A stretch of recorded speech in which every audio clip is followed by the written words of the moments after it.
सप्रेम जयलोजी जय अण्णाभाऊ. आज मी पुण्यामध्ये आहे. सन्माननीय आमदार अमित भाऊ यांच्यासोबत आहे आणि सध्याच्या सामाजिक स्थितीचा आढावा घेत त्यावर आम्ही व्यापक स्वरूपाच्या चर्चा केलेली आहे. अनुसूचित जातीच्या आरक्षणाचं उपवर्गीकरण झालं पाहिजे आणि संविधानाने ज्या ज्या वंचित समूहातल्या जातींना न्याय देण्याची भूमिका म्हणून जे संविधान या देशाला लागू झालं त्या संविधानाच्या माध्यमातून अशा असंख्य जाती आजही आहेत की ज्यांना न्याय मिळाला नाही. त्यामध्ये प्रामुख्यानं मोठ्या समूहाचा मोठ्या ताकदीचा एक वर्ग आहे, एक जात आहे, ती म्हणजे मातंग आहे आणि यासह अशा 58 जाती या अनुसूचित जातीमध्ये येतात. तर या सगळ्या जातींना खऱ्या अर्थानं न्याय मिळालाय का हा प्रश्न घेऊन जेव्हा अभ्यासकांच्या निरीक्षणामध्ये काही गोष्टी आल्या तेव्हा एक आंदोलन उभं राहिलं आणि त्या आंदोलनाचं नाव आहे की आरक्षणाचं उपवर्गीकरण झालं पाहिजे. आता हे आंदोलन अंतिम टप्प्यात आलेलं आहे. या आंदोलनाची आधीच्या गव्हर्नमेंटनं दखल घ्यायला पाहिजे होती पण ती घेतली गेली नाही. पण सध्या स्थितीमध्ये महाराष्ट्र शासनानं याची दखल घेतलेली आणि सध्या स्थितीमध्ये या शासनाची आम्हाला अशी मानसिकता दिसते की आता आम्हाला न्याय मिळणार आहे आणि आरक्षणाचं उपवर्गीकरण होणार आहे. आम्ही अंतिम टप्प्यात असताना यामध्येच एक विरोधाचा सूर आम्हाला दिसून येतोय आणि हा सूर का आणि कशासाठी उभा राहिलाय यावर आम्ही स्वतःच आश्चर्यचकित झालो. पण तरीही जे जे उपेक्षित आहेत, ज्यांना ज्यांना न्याय अपेक्षित आहे, पुढच्या पिढीच्या कल्याणाच्या अनुषंगानं माझी सर्व समाजातल्या सर्व घटकांना विनंती आहे की या आंदोलनामध्ये ताकदीनं उभे राहा. आपण लढाईच्या शेवटच्या टप्प्यात आहे, मागे हटू नका.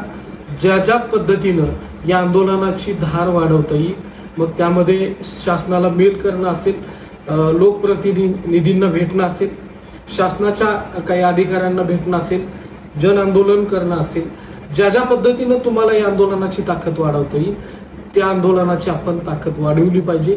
त्याच अनुषंगाने सन्माननीय आमदार अमित भाऊंसोबत माझी टोटली एक चांगली व्यापक सकारात्मक चर्चा झाली आणि यावर आम्ही एकमत होऊन हा मेसेज महाराष्ट्रभर देतो.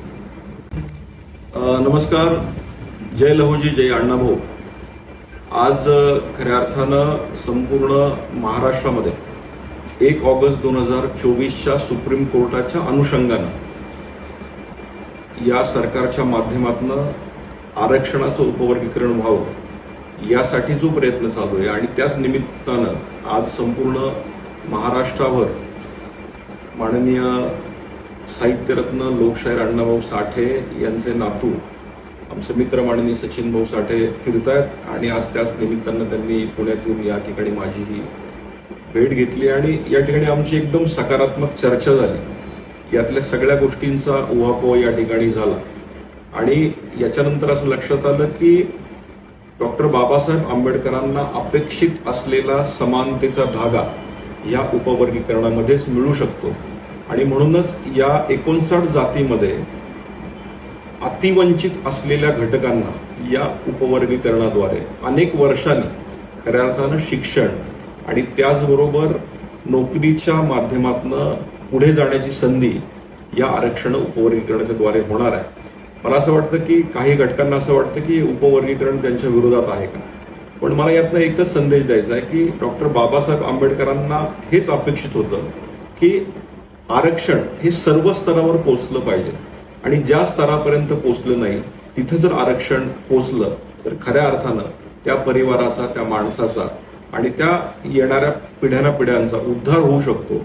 हे डॉक्टर बाबासाहेब आंबेडकरांना अपेक्षित असलेलं आरक्षण, त्याचंच उपवर्गीकरण ज्याच्यामध्ये सुप्रीम कोर्टाने निर्णय दिलाय आणि मला असं वाटतं सचिनजी अगदी 2 दिवसापूर्वी सुप्रीम कोर्टात परत एकदा कोणीतरी गेलं होतं आणि त्या ठिकाणी त्यांनी प्रयत्न केला की उपवर्गीकरण जे आहे ते रद्द करावं, पण त्याच्यावर पुन्हा एकदा सुप्रीम कोर्टाने असं सांगितलं अशा प्रकारचं उपवर्गीकरण रद्द करता येणार नाही. मला असं वाटतं की उपवर्गीकरण हे अत्यंत महत्वाचं आहे. ज्यांचा याला विरोध आहे त्यांनी यामध्ये पुन्हा एकदा व्यवस्थित अभ्यास करावा आणि ज्या आपल्या दीनदलित गरीब बांधवांना यातनं मदत होणार आहे त्या मदतीच्या अपेक्षेच्या भावनानं आपण त्याकडे पाहिलं पाहिजे. आज आम्ही या ठिकाणी याच्यावर सविस्तर चर्चा केली.